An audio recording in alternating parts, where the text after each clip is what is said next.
Hello, this is Mark with Bailey Software. This tutorial will demonstrate using graphs in Fund Manager. To create a graph window, select the graph type you want from the Graphs menu. All the graph types above this separator are portfolio-based graphs, and all the graph types below this separator are investment-based graphs.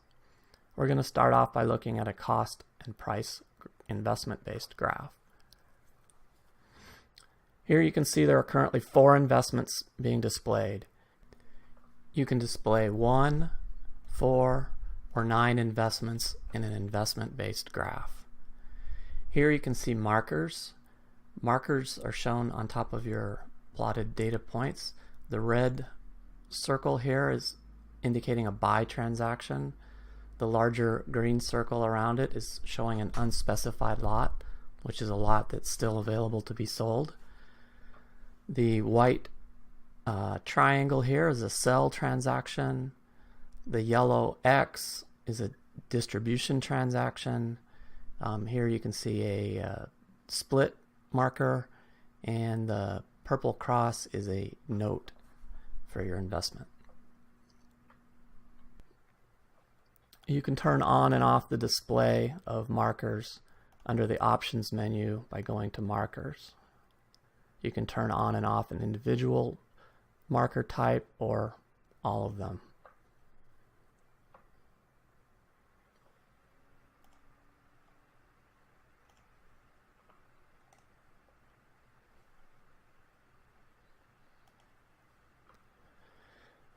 Here we're showing a single investment, and you can scroll through the displayed investments using the arrow keys on your keyboard or the page up and down keys. You can also use these toolbar buttons to scroll. So we'll scroll to the right and display a couple different investments.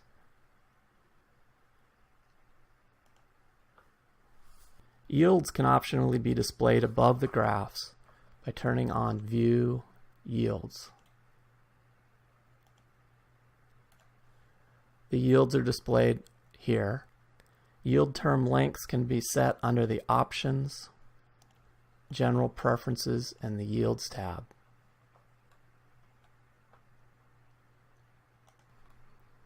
The GPH yield term is for the date range of the graph. You can select either a return on investment or a time-weighted return yield. This choice is available under the Options menu under Yields. Under the Options menu, you can specify the yield type, what markers you want, whether or not you want grid lines, and you can also use skins.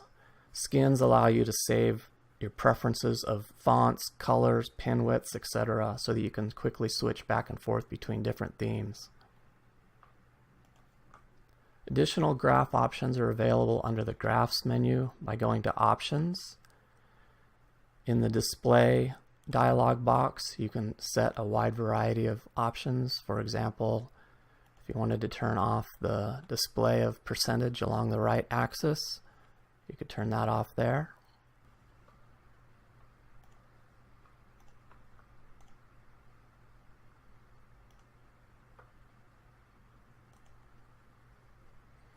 You can also adjust whether you use linear or log scale.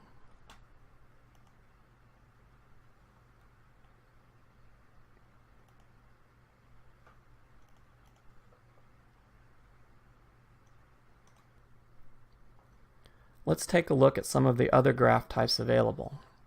For example, let's start with the portfolio value graph. This graph is plotting the portfolio value of the master portfolio as shown in the title bar. You can change this under the top level portfolio menu. You can plot the portfolio value for any of your sub-portfolios.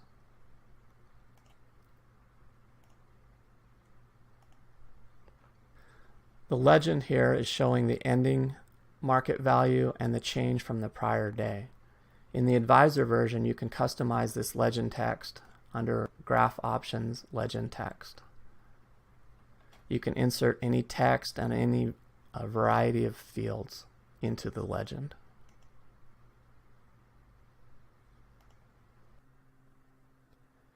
Next, let's take a look at the portfolio cost-value graph. This graph plots both the portfolio value, which is the blue line, and your out-of-pocket cost, which is the black line, so you can easily see your gain or loss versus time. The black line also shows your break-even point. The gain and cost-based graphs can use either a historical or a current cost. Historical cost is the net sum of money that has come out of your pocket over the life of the portfolio, where current cost is the net sum of money that has come out of your pocket in order to acquire only the currently held shares. You can see whether or not you're plotting current or historical cost in the legend here. C represents current and H represents historic. You can switch it under graph options.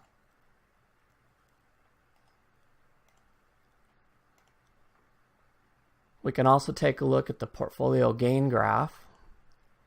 This graph plots your out-of-pocket gain or loss since the graph's starting date.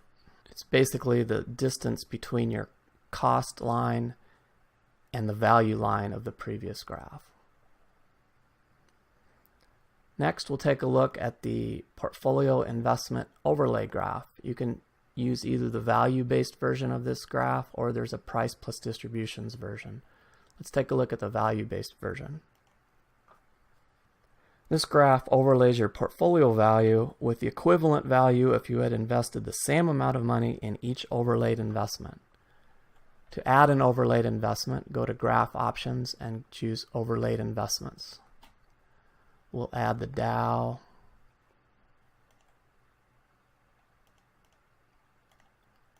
And the S&P 500. Now you can see if you had invested the same amount of money in the Dow or the S&P 500 where you would be relative to your master portfolio.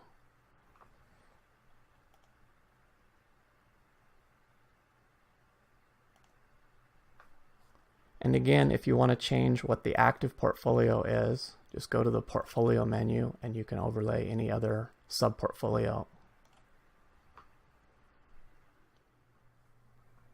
Next, we'll take a look at some of the pie charts. So under graphs, if you go to pie charts, you can plot a pie chart against any of these items. For example, if we plot against investment, each pie slice is an investment in the active portfolio, which is currently master portfolio. You can also look at your allocation against investment type, for example,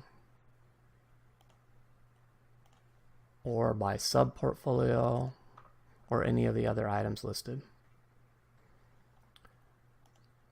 There's also stacked value graphs. You have all the same items that you can plot against. A stacked value graph is basically a pie chart, but it's versus time. So you can see the allocation of your portfolio for each item versus time. And the legend of each item is shown above. So for example, this thick green one is Lowe's.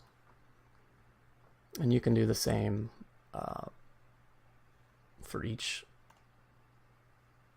of the listed items.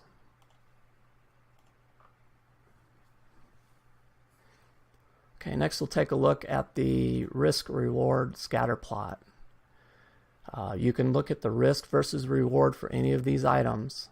So for example, if we look at versus investment, the vertical scale is reward, how well it's performed. The horizontal scale is risk, how volatile it was. So generally, the more risky, you would hope you would get a higher reward. So you can quickly see where each investment performed.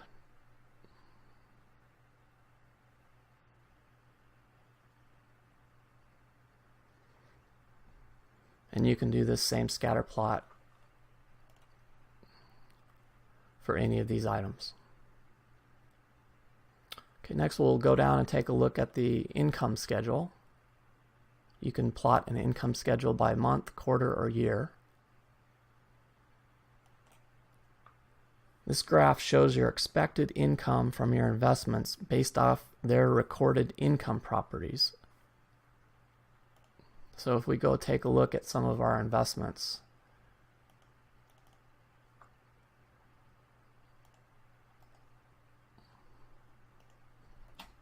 under the Income tab of the Investment Properties dialog box, you can record what you expect to receive for income. You can either have a dividend-based income, or for bonds, you can specify the coupon rate and payment frequency. And all of that will show up in the income schedule graph. Okay, next we'll take a look at some of the investment-based graphs. As mentioned earlier, all the investment-based graphs are listed below this separator. So if we start with the value, this graph is simply plotting the investment value versus time for a single investment in this case. And again, you can scroll, you can plot multiple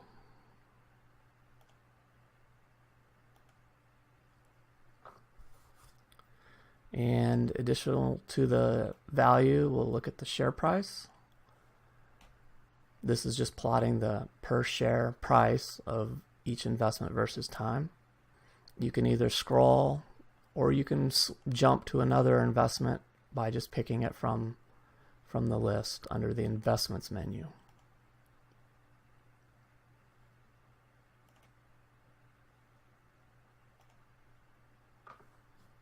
Next, we'll take a look at the price plus distributions graph. This graph is similar to the price graph, but it adds in your per share distributions into the plot to show a true performance of the investment, factoring in distributions. This graph also is currently showing markers. You can show the details of any marker by hovering your cursor over it. You can see that the marker information is shown in both a pop-up tooltip and then also in the it's shown down here in the lower left corner of the status bar. The status bar also shows a variety of other information about what's being displayed, including the current position of the cursor. If you want to edit a particular transaction, you can just move your cursor over it, right mouse click and say edit to choose edit for that transaction. Next, we'll take a look at the volume high-low graph. This graph plots the close and the high-low in the upper section and the volume along the bottom.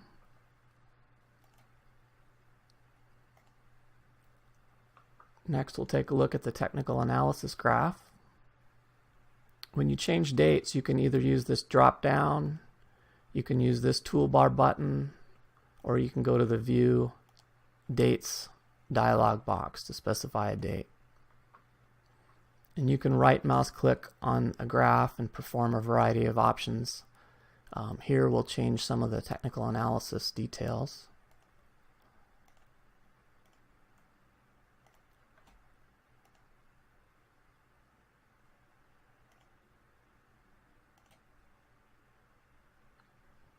You can zoom or scroll using your mouse or keyboard.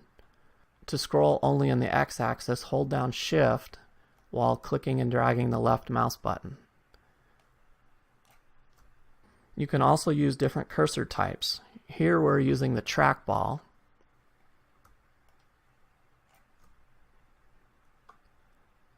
The trackball snaps to the nearest point being plotted. There is also a crosshair cursor which extends to the graph edges, or you can just turn off the cursor completely.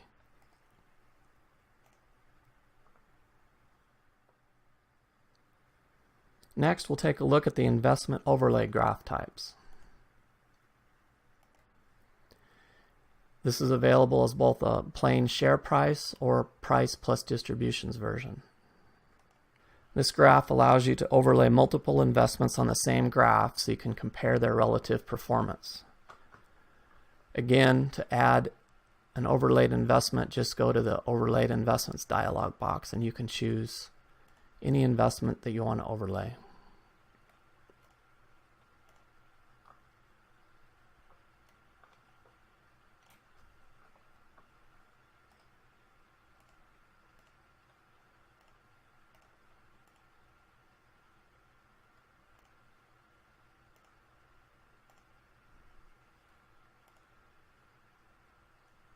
So here we can see how well Lowe's has performed against the Dow and the S&P since the beginning of the year. Next, we'll take a look at the cost and value graph. This is similar to the portfolio-based version, but for the single investment.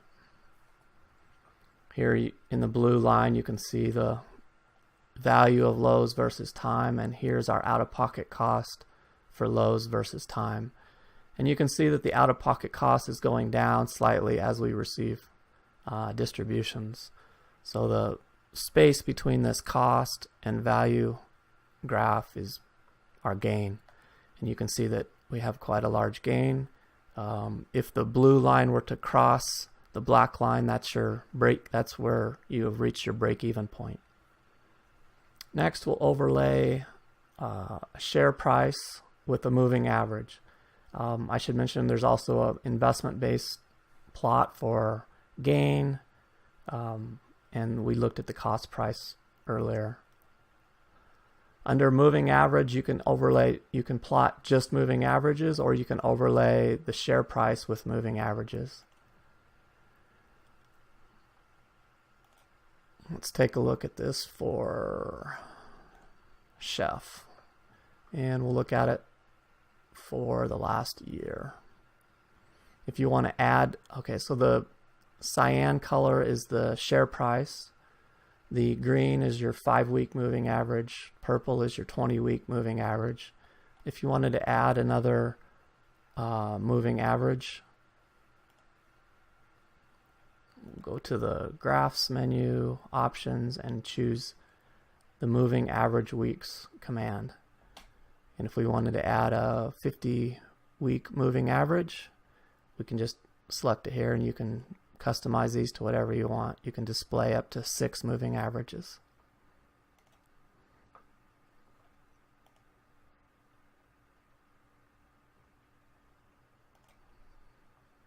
If I wanted to zoom in around a particular point on the graph, I just click and drag. And you can use the keyboard shortcut U to go back to undo a mouse zoom. There are a lot of other keyboard shortcuts that you can use. Just go to the help menu and select keyboard for more information on all the keyboard shortcuts. You can have multiple graph windows open at the same time. So if we go back to our cost price graph, to create a second graph window, just go to the graphs menu and choose new window. It's going to create a second graph window. You can see the list of all your windows under the window menu, so you can see we have 2 graph windows now. So if I wanted to customize this one to show technical analysis for Google,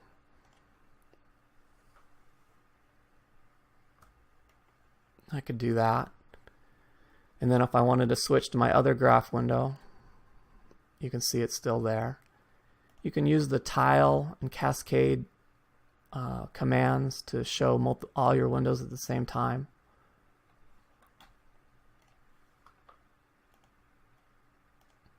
Here we have 2 graph windows, our cost price graph as well as the Google technical analysis, and they're completely independent of each other, so you can plot whatever you want in each of the 2 graphs. You can also draw trend lines on your graphs.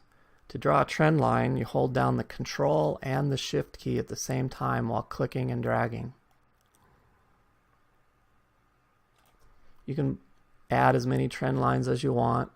While you're clicking and dragging, you'll notice that in the status bar it's showing you the slope and the yield of the line that you're about to draw. You can also put your cursor over the endpoint of a trend line to see details about it. You can click and drag the endpoint to edit it. If you want to delete a trend line, just right mouse click on the endpoint and say delete trend line. All the colors and fonts can be adjusted to whatever you prefer under the options menu. If you go to the colors and fonts, you can also adjust the screen and pen and printer pen widths independently. And any changes that you make, you can save to a skin, so that you can memorize multiple skins and easily recall them for displaying different themes. Okay, that's it. Thanks for watching the graphs tutorial.